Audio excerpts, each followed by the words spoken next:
Welcome back to Keith's Hot Takes, and today I have a special guest on the line. Today I have my brother Mikey. Mikey, how you doing today, brother?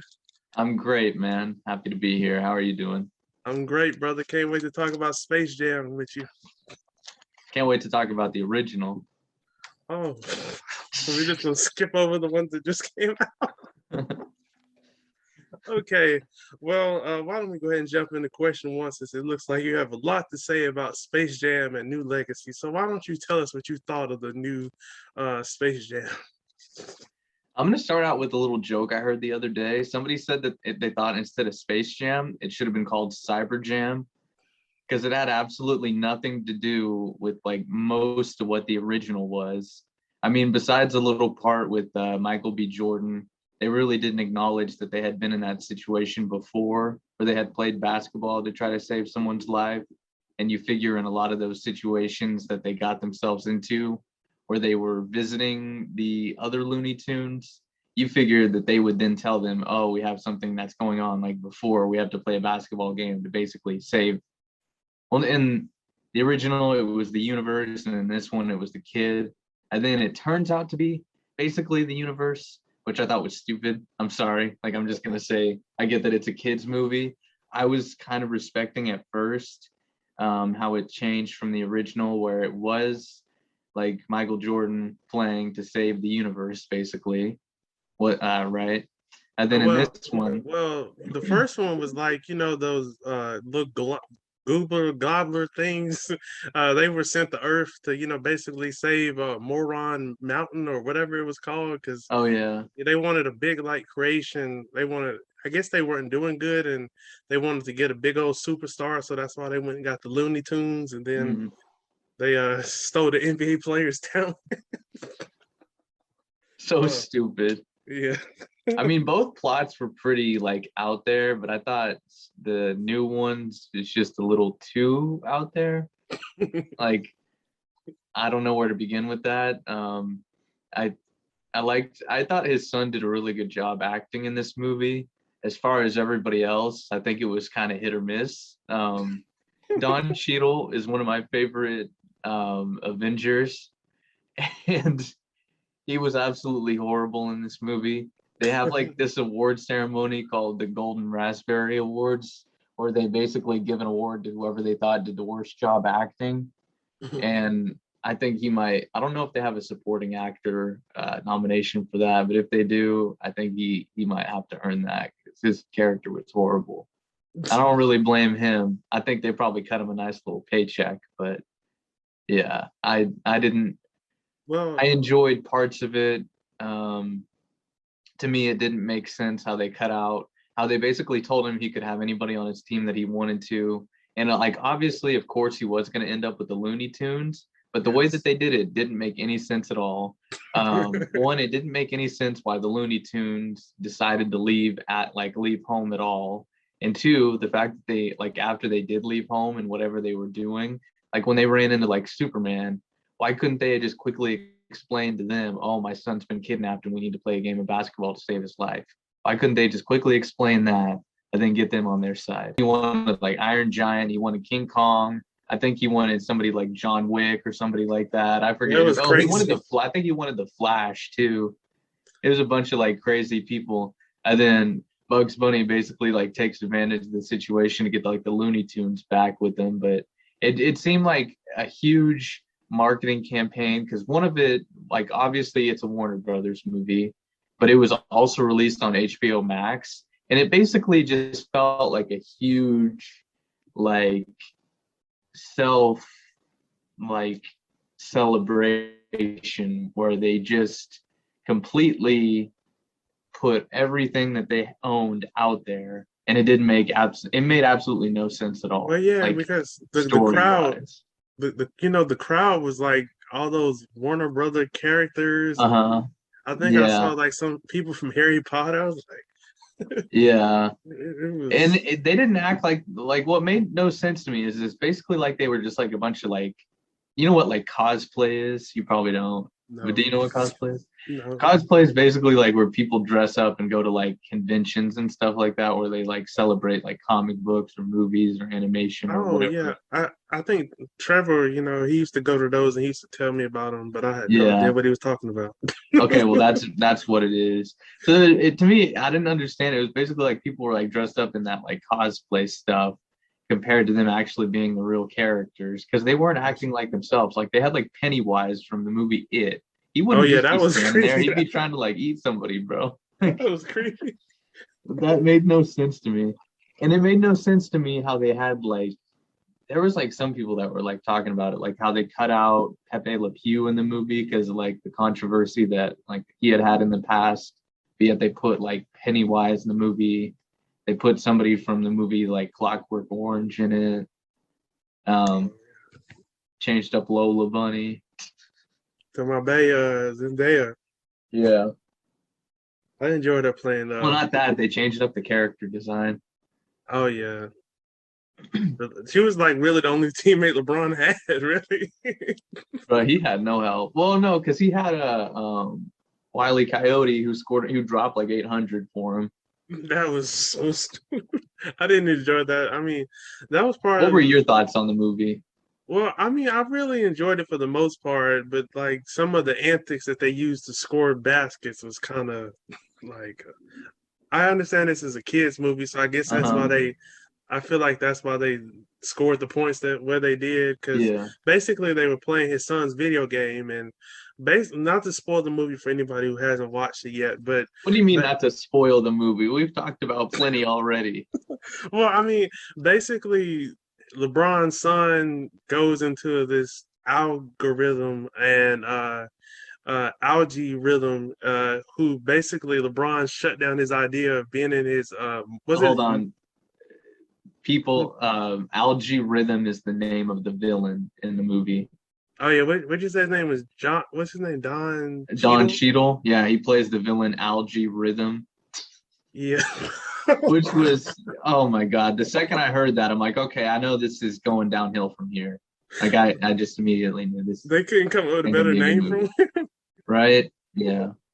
But basically, they had LeBron in like some meeting to like to have him in some movies that he was wanted LeBron in, and then LeBron said it was stupid, and then basically, I think he was the one that sent him up to that floor, and then they jumped into the like digital world, and then in order for LeBron to get his son back, he would have to beat a team that his son, comprised. So yeah, it was just Uh-huh. crazy. It was just I know you liked it, but were you disappointed when you saw like the way that they were playing, that they had to play basketball as in the version of his son's video game instead of actual basketball? well, I really, I mean, it got out of hand, Like I but thought maybe like in order to win the game, like maybe the last like 5 minutes of the game, it all of a sudden switches to that or something like that. I But mean, then to have the whole freaking game played out like that to me was just it made no yeah, sense. because when I saw his son playing it, and when he did a step back, he got some points for it. Or, like when you did like you showed off some skills, or did some fancy moves, you would get extra points for that. Like I think Mhm. when LeBron did that lob with Lola the bunny, that was I think he got some extra points for doing that. Like he didn't just get 2 points. I think You that know was. that what they tried to do they tried to like reinterpret the picture of D Wade and Oh yeah, LeBron when she. when she was doing putting her hands up. Oh, that was. I think they Yeah, did that a couple. that made me mad. I was like, this is so stupid. They did that a couple of times. I think that's how Brian got all his baskets was on dunks. I think. Probably LaFour for 5. Yeah, he was. I think he only had like 8 points in that They movie. compared the two performances. They said Jordan was 22 of 22 and LeBron was 4 of 5. And then he had like maybe a couple assists and a couple of rebounds. Yeah, because I feel like in the first Space Jam, I feel like the game was more realistic. I know the Looney Tunes, they did a few antics to score, but they had Yeah, to, because they were really small compared to the, what were they called, the the Monstars? Yeah, the Monstars. Monstars. Yeah. Yeah, Stars were definitely like the better of the villains. Like Yeah, in the second movie they were called the Goon Squad, and Goon Squad. they blew a Yeah. 1,000 point lead. Hmm. That's not even realistic. They didn't score at all in the third quarter. They They went from Michael. scoring 500 at least in each of the first two quarters to not even Speaking of, scoring I in the think third they quarter. yeah. Looking at this, I think they only scored 2 points in the second half.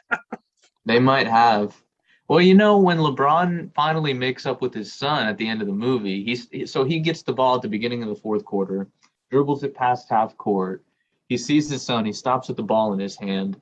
There's like a little less than 14, what is it, like 14 minutes and 50 seconds left. By the time they finally make up and have their little exchange, there's like 50 seconds left in the game. So his little sob story and makeup with his son takes like 15 minutes basically. Yeah, and basically his son's team was stacked. They had Dame Lillard, Anthony Davis, Klay Thompson. Hmm. Sue Bird, Was that? I wasn't it? thought it was Diana Taurasi. I thought that's who that was. Oh, I don't know. I maybe it don't. was. I just But thought maybe Sue Bird because she looked like a bird. You know, like it would have been funny. It probably I, was Diana Taurasi though. I did not enjoy her character or that spider looking thing. Both of those freaked me out because Yeah, I don't like spiders and I don't like snakes. So for I didn't his like AD's character. I really didn't like he Clay's. I was that thought, big old bird.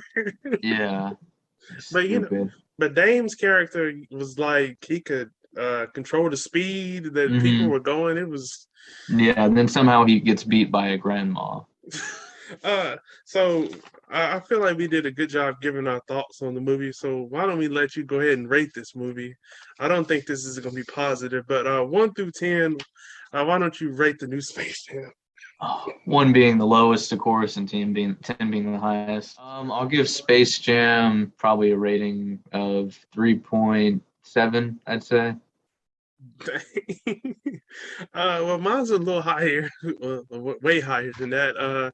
I went 9.5 because I feel like LeBron he understood the assignment, and I can't give it a 10 because the way that they were scoring and for LeBron's team to only have 37 points at halftime and for them to come back and win, that's just not realistic. So What would that's you give the original? uh, I probably would go around 9.5. I would around the same range because like I told you, like the first, I felt like it took a while for them to get into the interesting part of the movie. It was really kind of boring for like the first 43 minutes, In and Space Jam 2, the entirety of it for me was boring. And to me, it just dragged on and well, yeah, continued on for 2 hours. It should have been like an hour and a half. The thing was like 2 hours. I was going to ask you if you thought it was too long. Oh, gosh.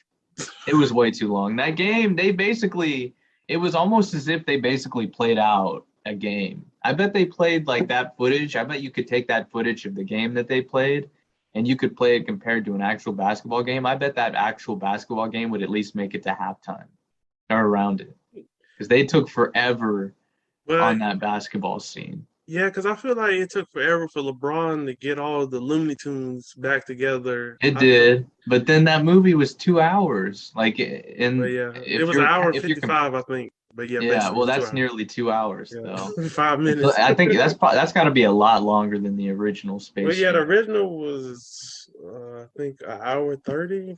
I mean, Yeah, because I mean, when you're watching like a cartoon type movie like that, you're not expecting it to go on for 2 hours. yeah, because I normally don't.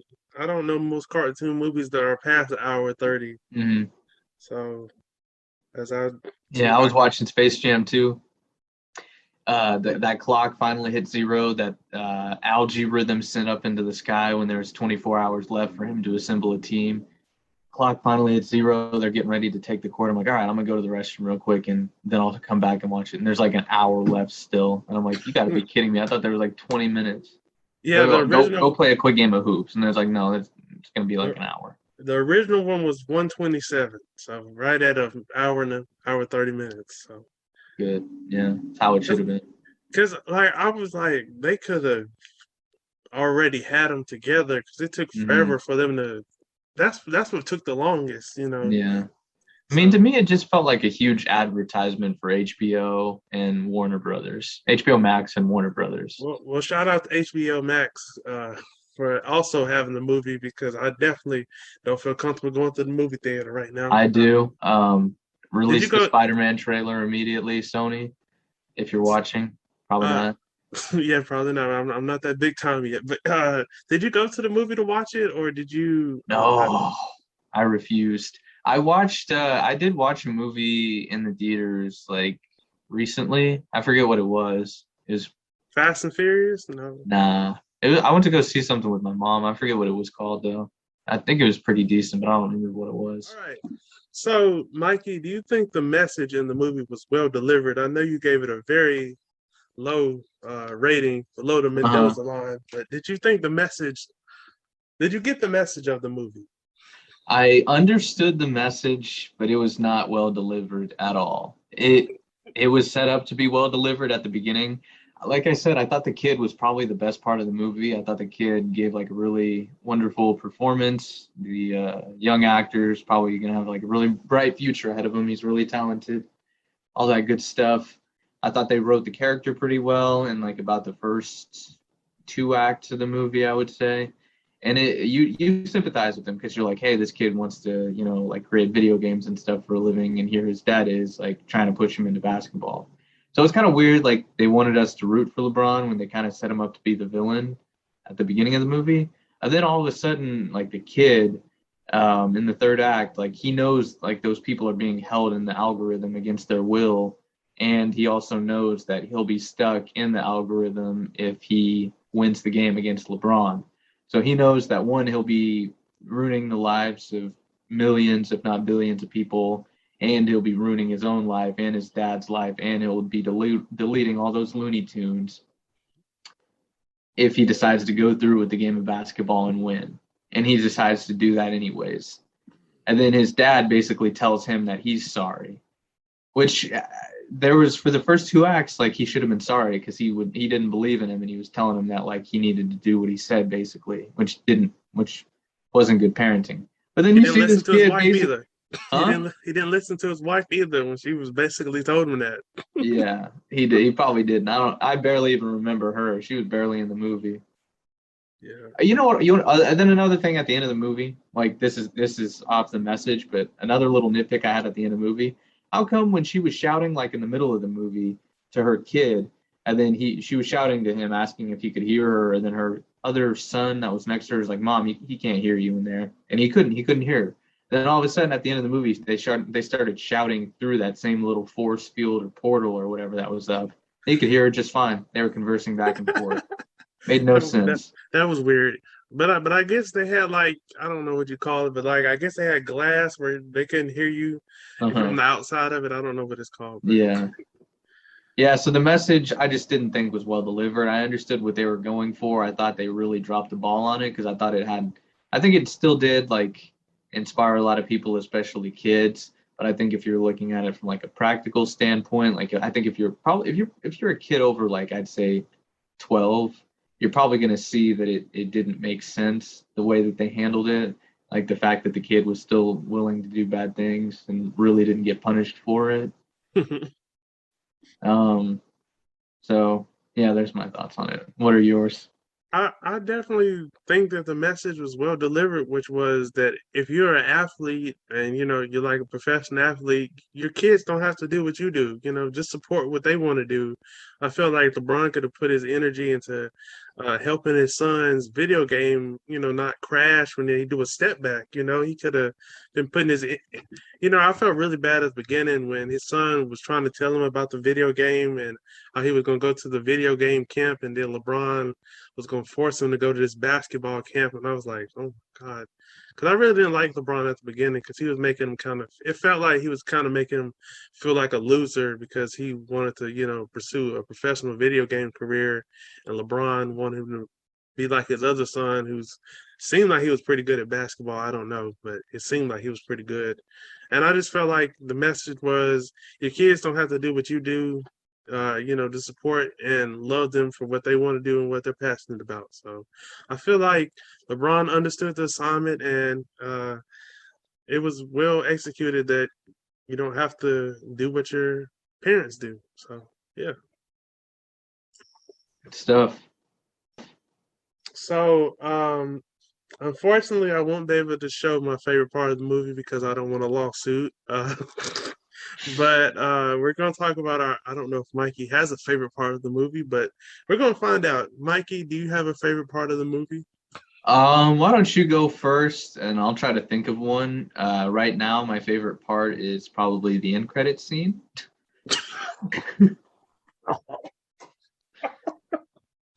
Oh God.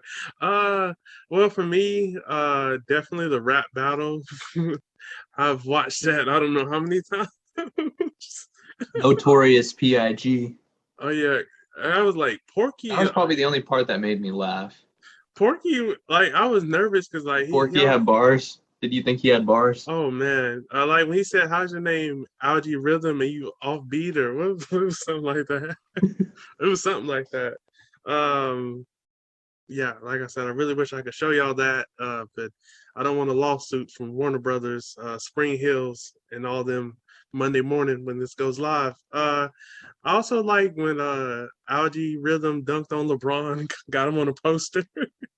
And then LeBron, for the game winning dunk, he got him back. And then they had the poster floating in the air. That was so funny. That was really funny. So I doubt Mikey has any favorite scenes from the movie, but we'll see. Mikey, any? No. Yeah, I'm still trying to search my brain for it. I don't think so. I can't find one. It's okay. I feel like I would dominate that question because my dog Porky, he really caught the fade in that rep battle, man. That scene was just a disgrace to cinema. The fact that it even happened at all. Well, like I said, I didn't know how well it was gonna go because every time I've heard him talk, he always stutters. So I was like, yeah. I mean, it made great meme material. Like clearly, a lot of people liked it afterwards, but you could tell it was a scene that was thrown in there just to get like social media like attention. Because remember when I said it to the group chat, I think it was that Friday, and I was like, "Are they cussing like this on a kids movie?" And somebody wasn't cussing. No, like the original one with the Eminem. Oh. Yeah, I was like, did they really do this in the movie? In the kids nah. movie? Well, we're gonna end it on this one. So I think I already know your answer based on how this podcast is went. But which Space Jam was better to you, one or two? One was head over heels better than Space Jam 2. The fact that Space Jam 2 even shares the same name as Space Jam 1 is just a complete and total disgrace to Michael Jordan and all that he did with Space Jam 1, and the fact that he was willing to like take a franchise and give it a chance the way that he did with Space Jam, and LeBron tried to once again be better than Jordan, and once again he proved that he wasn't. And this time it might have been even more miraculously so than in basketball, which is really saying a lot. There's a huge difference between them playing wise in basketball, and there's even more of a difference than them apparently in the quality of Space Jam movie they can make. I feel like you're going to give me flack for this, but I mean, it's kind of tough. But I just think since Space Jam 1 had less antics, and it felt more like a real basketball game. I think I'm gonna have to go with 1, even though I have Space Jam 2 as my background, just because that's what we're talking about on the podcast today. So I felt like that'd be good to have as my background. But Space Jam 2 wasn't bad. I mean, like everybody I've seen talk about it on my timeline that's really enjoyed it. Mikey's been the only one that hasn't liked it that I've known. Dude, if you like look at the reviews of people that like critics and stuff, or like I know Skip Bayless isn't a critic besides a critic of LeBron, but like he's just a troll. Yeah, but he was his opinions were legit when it came to that movie because that was just a terrible movie. But I mean, well, I think the only thing I really could agree with him was I feel like it was a little too long because I feel like them taking forever to get the characters. You felt like they were kind of trying to stretch the movie out. Oh yeah. Because I've done that on projects before when it has to be a certain length and you don't have nothing to talk about, so you just have to try to stretch it out. But I just for the fact that they played his son's video game instead of an actual basketball game, uh, I just can't pick that over the original one when they really played basketball Hmm. because the score I think was like 77-76, and then Yeah, this one was just all a star. thousand to a thousand and something. 1,041, 1,042 You wrote to it down? no, I took a screenshot when I Oh, of watched course it, you did. Of course so you so, did. so I could in case you brought it up on the podcast, and I Yeah. but yeah, I definitely think one was better. Just for the Hmm. simple fact they, like I said, just played real Yeah. basketball for the I most mean, just part. imagine if they would have just, it could have been really cool if they would have just made it a little like 5 minute segment of the, like of the game, if they would have played the video game while they were playing the basketball game. Or Like if the maybe last 5 minutes of the game they would have had to play that way. Like, okay, that would have been cool. yeah, but like we were talking about before we came on, how LeBron's team got back in the game was like, Mhm. what was that character that they shot in the cannon and then he got all those points? uh, Oh, was it the Coyote? I think the Coyote. Wile E. Coyote. Yeah, that was. I was like, oh my god, this is this is just unrealistic. But it's a kids movie, so I know kids are going to enjoy it. LeBron made 32 million off the first weekend of this movie, so people are watching it, and LeBron's making big bucks from this. So Mhm. I'm happy for him on that part. Yeah. Congratulations to him. And if Pixar had a movie out right now, it would absolutely destroy them in the box office. So let's just keep that straight. Well, Mike, I'm so glad I could have you come on and talk about Space Jam because we've been going back and forth about it ever since it came out, and I finally got to sit down and watch it Wednesday. I watched the first one first, and then because I hadn't seen the first one in a long time, so I was like, let me see how close they are. Yeah. The beginning was kind of close because they showed LeBron's childhood in the beginning, like they did Jordan. Hmm. So I feel like that may have been the only part that was similar because Jordan was retired, he was playing another sport, and LeBron, I think, well, they didn't really go into it, but I guess LeBron still was actively playing in this movie, so it was kind of different. But I enjoyed it, and thank you for coming on the podcast. It's always fun chopping it up with you, brother. Yeah, I appreciate you having me. Hopefully trying to spread some truth out there to some people who have been misinformed about this movie. Just figured I'd keep it real on here. Thank you for Yes, having me. you always do, brother.